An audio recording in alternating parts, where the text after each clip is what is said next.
ایک عمل تو ان کا یہی ہے کہ 10 محرم کو وہ ماتم کرتے ہیں،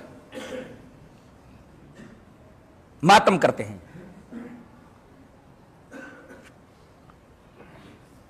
ماتم کب سے شروع ہوا؟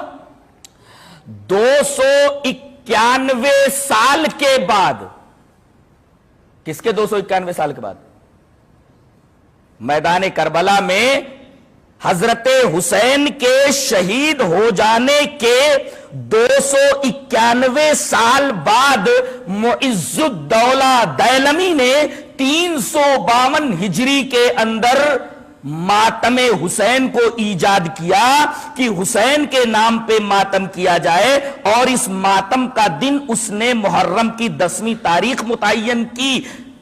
ظاہر ہے کہ کربلا کے واقعے کے 291 سال کے بعد سن 352 ہجری کے اندر معز الدولہ دیلمی جب ماتم حسین کو ایجاد کرتا ہے، اس کا مطلب یہ ہوا کہ اس سے پہلے یہ چیز نہیں تھی اور اس کو یہ دین شمار کرتے ہیں۔ ظاہر ہے کہ یہ بدعت ہوئی اور اس حدیث کے بالکل خلاف۔ وان عائشہ رضی اللہ تعالی عنہ قالت قال رسول اللہ صلی اللہ علیہ وسلم من احدث فی امرنا هذا ما ليس منه فهو رد، رواہ مسلم فی کتاب الاقضیہ۔ جہاں فیصلوں کا بیان ہے امام مسلم، وہاں اس حدیث پاک کو لائے راویہ حضرت عائشہ رضی اللہ تعالیٰ عنہ ہے۔ حضرت عائشہ رضی اللہ تعالیٰ عنہ فرماتی ہے کہ رسول اللہ صلی اللہ علیہ وسلم نے ارشاد فرمایا کہ جو شخص ہمارے اس معاملے میں یعنی دین کے معاملے میں کوئی نئی چیز ایجاد کرے تو وہ چیز مردود ہے اور ایسا آدمی بھی مردود ہے۔ یہ روایت امام مسلم کتاب الاقضیہ میں ہے۔ جہاں تک عمل کا مطلب ہے، عمل کے بارے میں دیکھیے، وعن عائشہ رضی اللہ تعالی عنہ ان رسول اللہ صلی اللہ علیہ وسلم قال من عمل عملا ليس عليه امرنا فهو رد، رواہ مسلم فی کتاب الاقضیہ۔ حضرت امام مسلم اس حدیث پاک کو ایسے کتاب الاقضیہ میں لائے۔ حضرت عائشہ فرماتی ہے کہ رسول اللہ صلی اللہ علیہ وسلم نے ارشاد فرمایا کہ جو آدمی ایسا عمل کرے جس کے اوپر ہماری مہر نہیں ہے تو وہ عمل مردود ہے۔ ظاہر ہے کہ یہ نبی کے زمانے کے بہت بعد ایجاد ہوا اور اس کو یہ لوگ عبادت کہتے ہیں، دین سمجھتے ہیں۔ ظاہر ہے کہ یہ دین میں ایک نئی چیز ہے جو نبی کے زمانے میں نہیں تھی، صحابہ کے زمانے میں بدعت ہوئی اور اس بدعت کو یہ عبادت کہتے ہیں۔ یہاں تک کہ 10ویں محرم کے ماتم کو تمام عبادتوں سے افضل سمجھا جاتا ہے۔ میں نے ایک صاحب کو یہ کہتے سنا کہ 2 بھائی تھے، ایک سنی تھا دوسرا بھی سنی تھا مگر شیعیت کی طرف مائل تھا، تو محرم کے دن علم لے کر کے دونوں جا رہے تھے۔ دونوں نے علم کو سنبھال رکھا تھا، پکڑ رکھا تھا، اس لیے کہ علم ذرا بھاری تھا تو دونوں بھائیوں کو سنبھال کر کے لے جانا پڑ رہا تھا۔ اچانک عصر کی اذان ہو گئی تو وہ بھائی جو سنی تھا اس نے کہا کہ تو علم کو پکڑے رہے، میں ذرا نماز پڑھ کر کے آتا ہوں۔ وہ کہتا ہے کہ ارے اس کو چھوڑ کر کے تو نماز پڑھنے جائے گا، اتنی بڑی عبادت کو چھوڑ کر کے تو نماز پڑھنے جائے گا۔